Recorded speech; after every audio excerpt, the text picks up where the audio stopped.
I need to take more time to really make more sense out of what the heck is going on.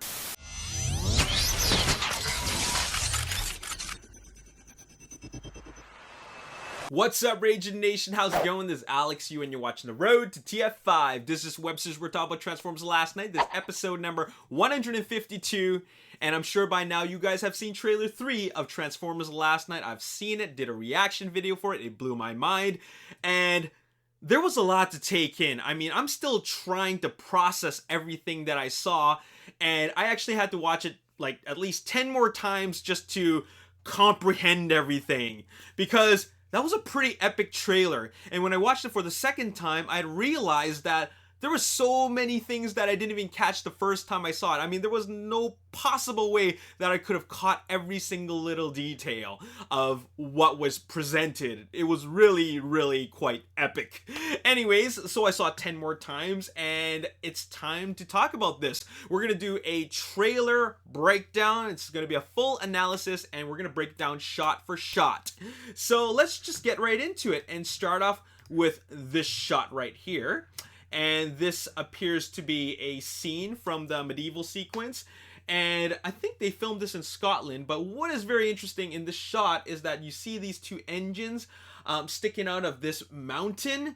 And obviously, it's not of Earth, Cybertronian ship. And somehow the Earth kind of like formed over it somehow.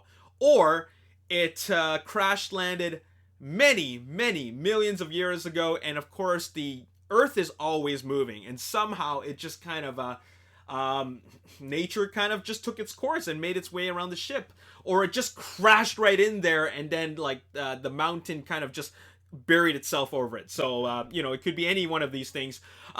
Here's a shot of who I believe is Merlin. Merlin was on his horse, and then he sees this, he discovers this cave, and then he gets off his horse, and then he makes his way towards the cavern. He believes it's a cavern, but obviously he's walking into the engine of a Cybertronian ship.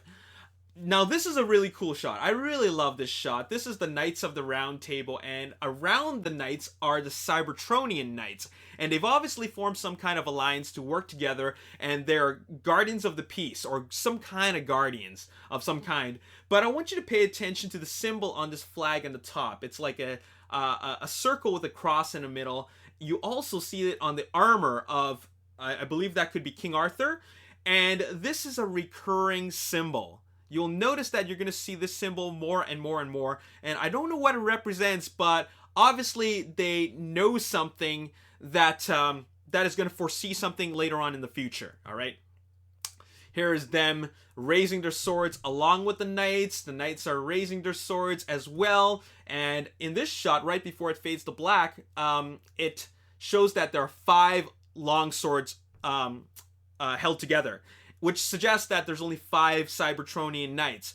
I don't know if there are more, maybe they died in battle, or there are only 5 of them, but we all know that there's going to be more of them that appear later on in present day.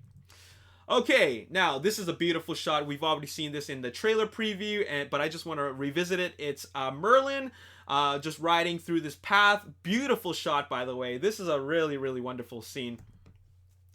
Here's Cogman, or at least who I believe is Cogman. The reason why I was a little bit unsure at first was because of, well, this version of Cogman, or Cogman, has a really nice body. I mean, look at them curves, and look at them thick thighs, you know what I'm saying? Like, he's got this kind of like feminine kind of shape to him, but maybe that's just the way he looks. Now, I realize that this is Cogman because if you look in the top left corner, there's Sir Edmund Burton right there, and Cogman is leading Sir Edmund Burton, who is probably leading Kate and Vivian to the, I guess like a secret area where Sir Edmund Burton keeps all his secrets or something, which he's going to reveal to them later on. And he does. And if it is followed by this dialogue here, it started as a legend, one of the greatest of all time. 1,000 years we've kept it hidden to protect Earth from what was destined to arrive. And we see this shot right here of some kind of a relic. I'm not sure what it is. I'm not even sure what I'm looking at. It could just be the knight, the round table of the knights, the actual round table. And there's that symbol again. There's the symbol. It's got the cross in the circle. And it says something about sacrificio. I guess it could be Latin. But what it means is that no sacrifice, no victory. And that is, of course, a reference to the Witwicky family model, right? No sacrifice, no victory. It is followed by the next shot here. He says it's going to protect us from what is destined to come, and I guess that's Cybertron making its way towards Earth. Cybertron is back since Dark of the Moon. It kind of went away, but it's making its way towards Earth, and we're not sure why, at least not yet. Now here is our first look at Quintessa. Quintessa, the maker, the creator, has captured Optimus Prime. Optimus Prime was floating around in space, and this is at least what I believe. Optimus Prime floating around in space, and then it was the Quintessons, or at least Quintessa's minions that found him, or at least her ship that found him, and upon saving Optimus Prime, she has captured him. And I'm thinking, like, this is the second time that Optimus is being captured and held captive in a ship after a lockdown did that. So now it's Quintessa doing this to Optimus Prime. And Optimus Prime goes through a lot in this trailer. At least in this movie, it is showing us a lot of stuff that he goes through. It's kind of like the trials of Optimus Prime. So Quintessa says, Optimus Prime, you've destroyed your home. Do you seek redemption? My maker, I do. So, you know, Optimus Prime feels very, very responsible for the destruction of Cybertron. Well, this is a chance for him to revive him, or rather redeem himself. And I think that maybe Optimus didn't realize what he was getting himself into. Because, of course, he's going to say, of course I do. If there's an opportunity for me to save Cybertron, of course I'm going to take it. But what he didn't realize is that Quintessa is going to turn him evil. Which is, of course, what happens. And we obviously see that happening because of his eyes turning purple right after that line of dialogue. But I'm thinking, what do you guys think of the look of Quintessa? What do you guys think about that? It's obviously not something I expected because like I could not have possibly known what Quintessa could have looked like, because Quintessa is not a being, it's a planet. So they could have made her look however she wants. Okay, moving on. Let's fast forward to present day, and this is Cade's workplace. It's a junkyard. I guess he either works for somebody or he's the owner and he's collected all these cars. But anyways, there's an energon detector there, and I wonder, is that his energon detector? And I'm thinking, why does he need to detect energon? The energon detector is going to be off the charts because Grimlock and Bumblebee and Squeaks are around there, and along with Wheelie. So the energon detector is always going to be going off, but maybe, just maybe, the energon detector is there to detect Decepticons. Somehow it's found a way to separate Autobot signatures from Decepticon energon signatures. Anyways, there's Cade at the top. I'm wondering what he's thinking. It doesn't look like he's feeling good. After all, he's like this. Facepalm! Izzy is wondering about the daughter of Cade, and Cade is telling her that would tell her to work hard, brush her teeth, and don't date a guy who's the drummer in a band, which suggests that she is no longer with Shane. So that explains all that. Shane is gone. He's out of the picture, and then Cade is doing his thing, and then Tessa's doing something else.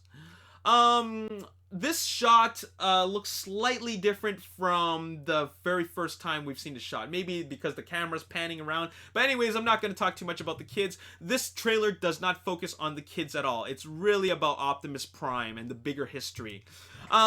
It goes back to the shot here. It is a beautiful shot, by the way. Anthony Hopkins as Sir Edmund Burton. And he's kept a lot of the relics of during the time of the Knights of the Round Table. Maybe all these relics have been passed through many generations, and he himself is a descendant of that family. Here we go. We've seen the shot already. Look at this kid on the right. He's just screaming his head off. Let me see. Did I miss any dialogue here? These are troubled times. Without leaders, chaos reigns. Two worlds colliding. You're all that stands in its way. Okay, so following that shot, we have our shot of a very close-up shot of Megatron. He's got the red on his face, just like how Optimus has the red on his face. I'm not going to comment too much on that because I don't know what that represents. But what's very, very cool is that the battle mask comes on, and I love the way it comes on. There's like a sequence to it, and it just looks really, really cool. And also look at his armor. Look at that. Look at those jagged edges, man. And look at the it's just it looks great. It looks really, really good. This is another shot that I really like.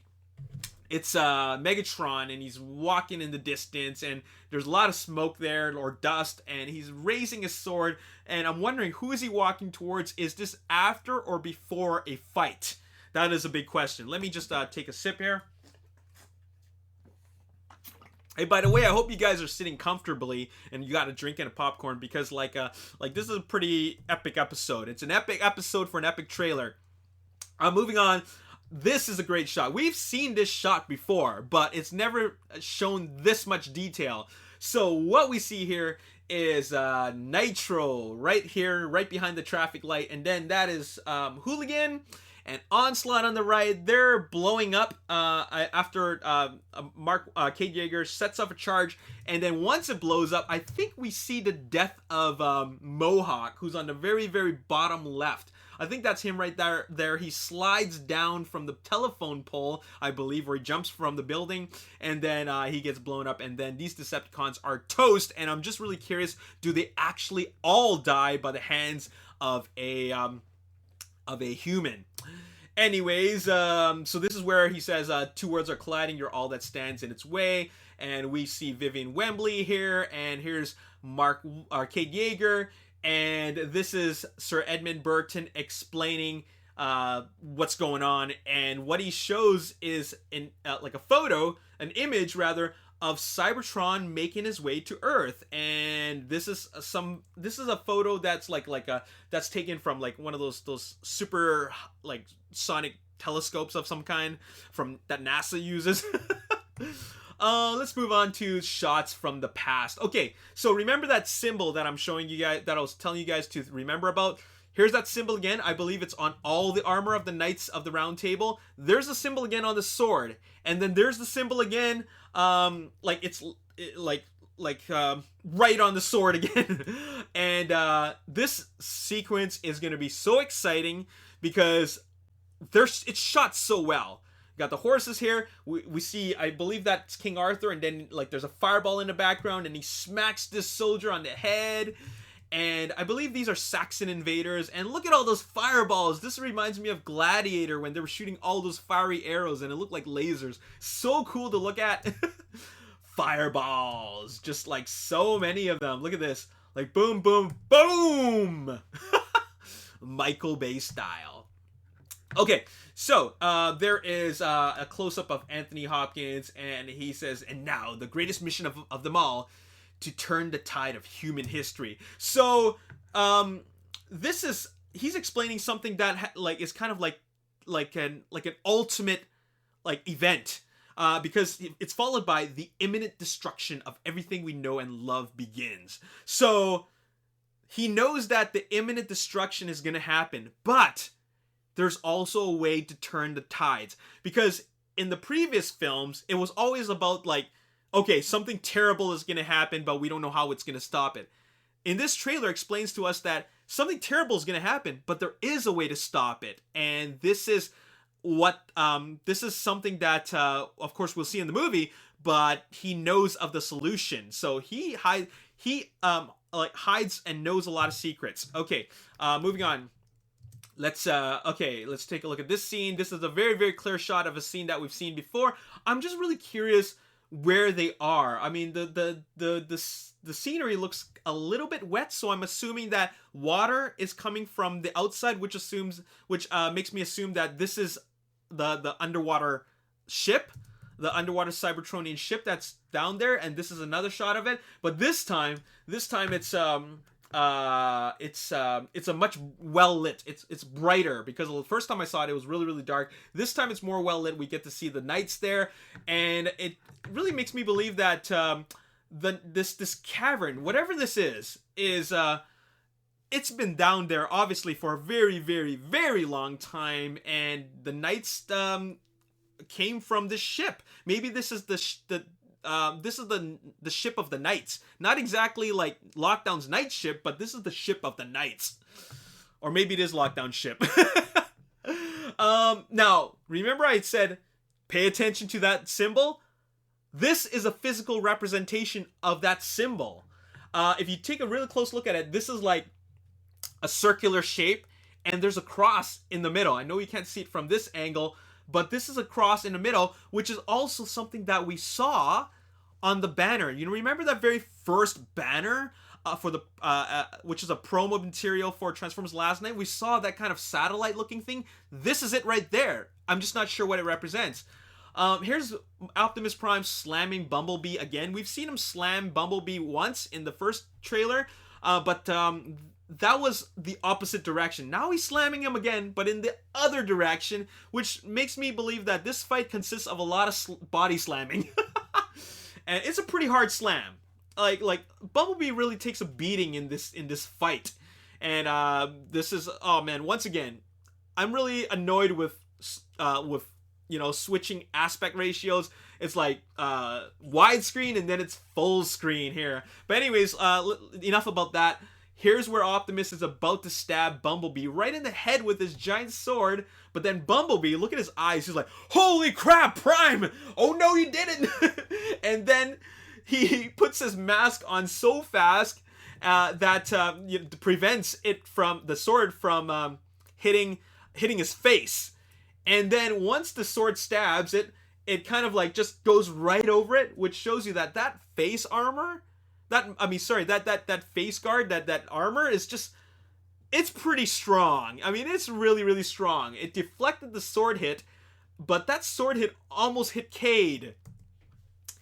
Anyways, moving on. There's these jets. I don't know what kind of jets they are, but once they go closer, you can actually see in the distance there's Optimus and Bumblebee fighting, and I'm wondering if these jets actually end up firing their missiles at the fight.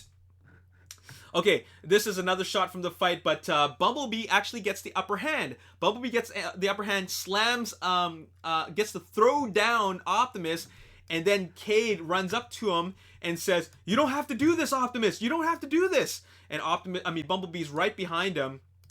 But then it's followed by the shot where Optimus once again slams Bumblebee while he's holding the Forge of Solace Prime. And it's a pretty big hit. And what I think happens is that did Optimus just use the backbreaker on Bumblebee? Because it looks like Bumblebee is just like, I cannot make out what Bumblebee actually has turned himself into. Like, is he on his back and is like completely arched like a U shape, or like I can't really tell, but that mess that you see there, like I can't make that. It doesn't look like Bumblebee. And then afterwards, he rips his two doors off. He rips his two doors off, which makes me wonder, does this happen before or after London? Because in London, we see the scene where Bumblebee is missing his door. So if there's an explanation as to why Bumblebee is missing his door, that's probably it right there, or something else. I don't know. Okay, so before I move on to talk about this shot, I actually want to just mention that Optimus does not have a battle with Cade, I noticed. It's mainly with Bumblebee. I don't think that he intends to hurt any of the humans in any way, shape, or form. He doesn't want to directly hurt Cade for sure. I'm pretty sure of that, all right? It's his conflict is only with Bumblebee. So, move on to this shot. This is where Cybertron is crashing down on Earth. And I'm just really curious, why on Earth are these humans running alongside, parallel with the crashing Cybertron? Why are they not running away from the crash? Here's Lockdown Ship, and I'm just wondering how Lockdown Ship plays a role in the whole movie, because we know it's out there, but who's piloting that? And I'm just really curious. Here is the chase that takes place in the skies between some Cybertronian ships and Ospreys, and this is something very, very interesting. And that is, this is pointed out by a lot of people. A lot of people pointed it out to me. But on the ship, on the one on the left, that's Bumblebee. On the one on the right, it's piloted by Hot Rod. And I can't entirely confirm that, but it does look like there's a yellow thing on the cockpit. I just can't tell who's piloting that one. But this is a this is a chase sequence, which is going to be really, really epic. I mean, if you enjoyed the Chicago space chase, or rather aerial chase, drone chase in Age of Extinction, then this is probably going to be even better and in 3D. So looks really, really cool. I think they're making their way to, like, they're trying to get on top of the falling planet, like Cybertron. I think they're trying to make their way on top of it. The Ospreys come crashing down. They probably hit something or got shot down by whom, I don't know. This is, I believe, TRF inside that submerged Cybertronian ship. You see the Knights there, so obviously it's in the same place that Vivian and Cade are at. They got their laser sighting. They're looking for any dangerous stuff. And here's a shot of Vivian and Cade in a submersible, or in some kind of a sub, perhaps the HMS Alliance. After all, Cade, he went to the gift shop of the HMS Alliance, and then he bought himself a tank top, I guess. Let's see. So there's two submersibles going, submersibles going down into this cavern. I guess that's TRF making their way down there. And then it's followed by Vivian Wembley talking about when all seems lost, a few brave souls can save everything we've ever known. And maybe she's talking about the myth. And now pay close attention to this where she's at. It looks like she's in not a library. I mean, she looks like a librarian, like a pretty hot librarian, but I believe she's in like a museum, okay? Because what I see here is like dinosaur bones. Like that's like the leg of a dinosaur bone, perhaps a T-Rex. Okay, moving on. Oh, well, there's a lot of shots. Okay, romance moment. Cade and Vivian, having a moment. And I think this is just right when Cade saves Vivian. I don't think there's actually any romance going on there. It's just something that she just felt like doing right after he saved his life. Josh, or rather, Lennox says, the mission is over.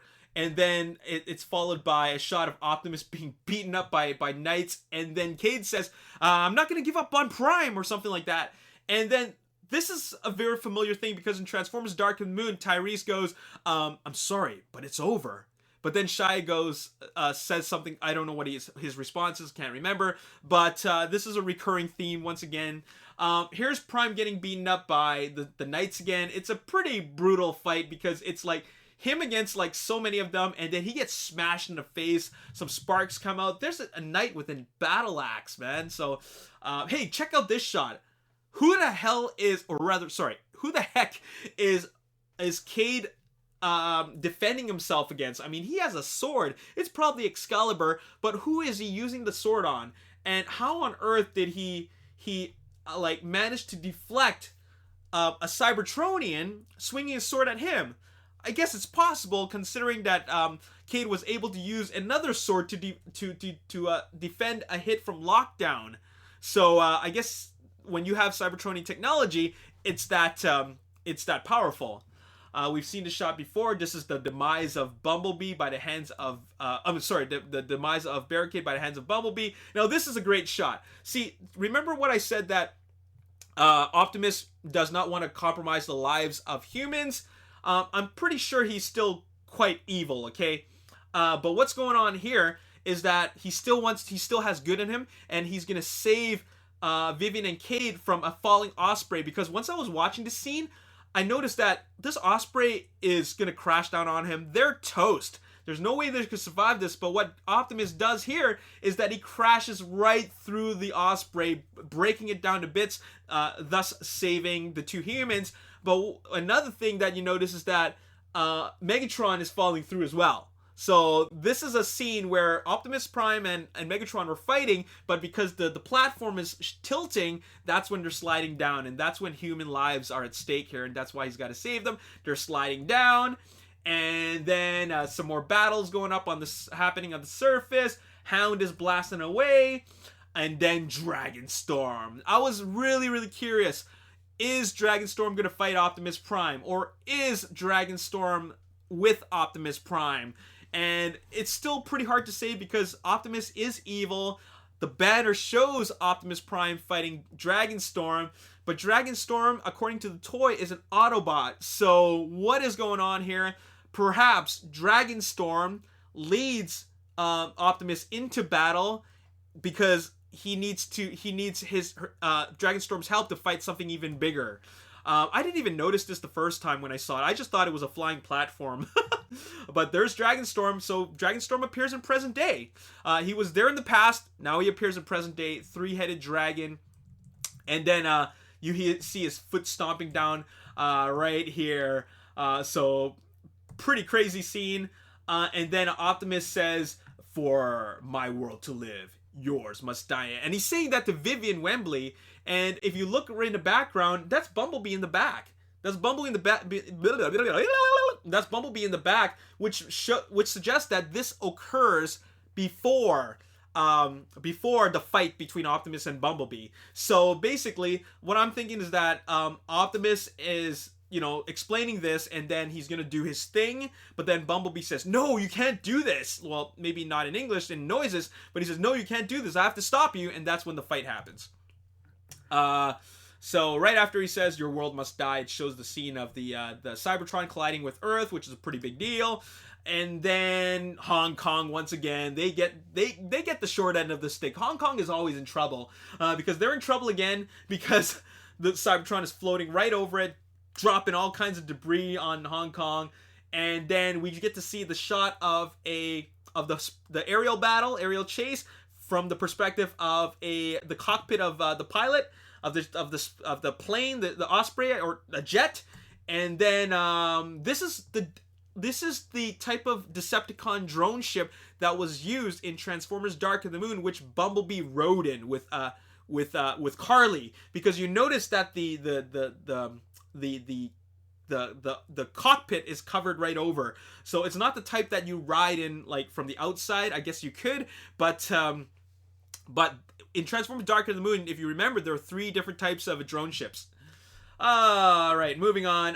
There's a really clear shot of it, but it gets smacked into by something else, and I don't know what it was. It was too fast, and then it just got blown up.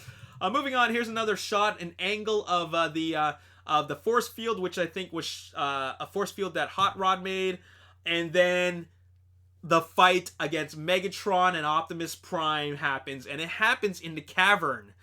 Not the cavern, the submerged ship, okay? That's where the main event happens. And by main event, I mean 2 arch nemesis facing off against each other. And this is the fight we've been waiting for. Because all those fights that we see in between Optimus and Megatron, besides the force fight, other than the force fight, they were just play fighting.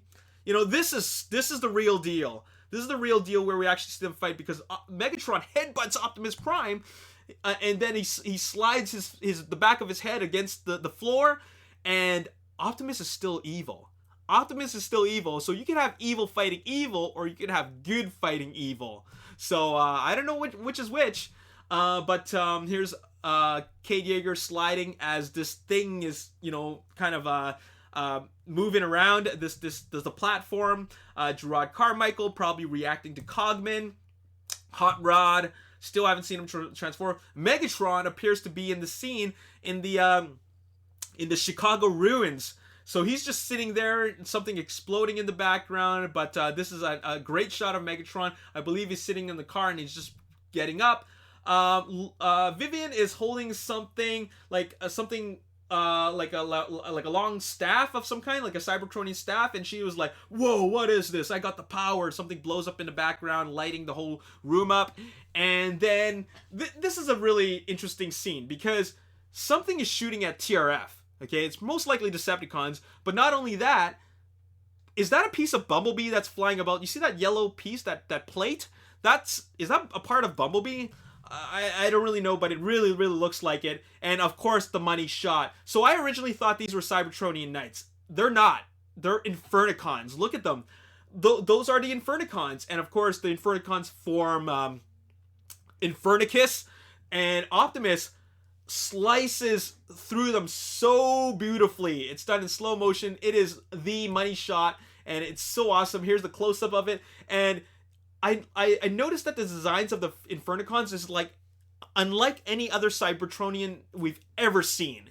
We've never seen a design like this, because you've noticed that a lot of the Cybertronian designs the Decepticon designs are very alien-like, very insect-like. this looks like something from the darkest depths of Cybertronian hell. So these definitely do not look Cybertronian at all. This is like Infernocons, which is something entirely different. I mean, heck, they could be Cybertronian, but they're not Decepticons, they're Infernocons.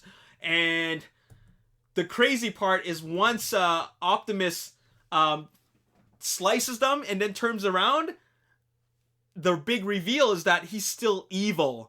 So it really just opens more doors as to what is really going on in that scene. Are these Infernocons the last resort in trying to stop an evil Optimus Prime that is completely out of control, but they're not able to stop them? And it also makes me wonder, who is Hound and the soldiers shooting at in that scene? Is it also Infernocons and there are just a lot of them? So I'm really confused here. But anyways, those are my thoughts on the trailer, but I still have more thoughts, because right now what I just did was I just explained to you what I saw and I tried to make some sense out of it, but I really I need to take more time to really make more sense out of what the heck is going on, because there's a lot. I'm trying to figure out who is the big bad enemy, because Optimus Prime goes through a lot. Optimus Prime actually goes through a lot by fighting a lot of different types of challenges. He goes through a lot of challenges. There's Bumblebee, Infernocon, Dragonstorm, Megatron. There's so much going on there. So this is, like I said, the trials of Optimus Prime. Anyways, this trailer was freaking epic. And I like this trailer the most because, well, the first trailer was great, but it was really just there to introduce a new mystery to us, a new story, and it was also to remind us that it's a continuation or a direct follow-up to Age of Extinction. The second trailer was really just there to introduce us to Izzy's character, and she's a new addition to the human cast, and she's a newcomer, so they introduce her character. But the third trailer, this trailer right here, is really just to show us more about the past, the history, and also tell us that this is Optimus Prime's big story. And it's not just another story, it is the story of the Transformers live action universe. This is the story. Because what we've seen in the past is just little bits and pieces of Transformers history. This is Transformers history. It's all going to be explained in this new movie, and that's why I'm so excited about it. So this looks really good. But anyways, this episode has been gone for way too long, and because of that, I decided that I'm going to save the prize giveaway and the shoutouts for its own separate episode, okay? We're going to have it in its own separate episode just because, there's so much to talk about, and this episode's gone for way too long, so we gotta go. Anyways, let me know your thoughts in the comment section below. I'm gonna make another video which makes more sense about what I saw. I'm trying to, connect the story together and see what I can come up with. So make sure you stay tuned for that. That'll be episode 153 or 154, and that's all I gotta say. Anyways, if there's anything that I missed, let me know in the comment section below. What do you think that I've talked about? And also, is there anything new you'd like to add? Let me know. As always, if you enjoyed this episode, you want to see more, hit the like button, subscribe to the YouTube channel, like me on Facebook, The Ragin Nation. Also follow me on Twitter, Ragin Nation. My name is Alex. Thanks for watching. I'll see you next time. Peace.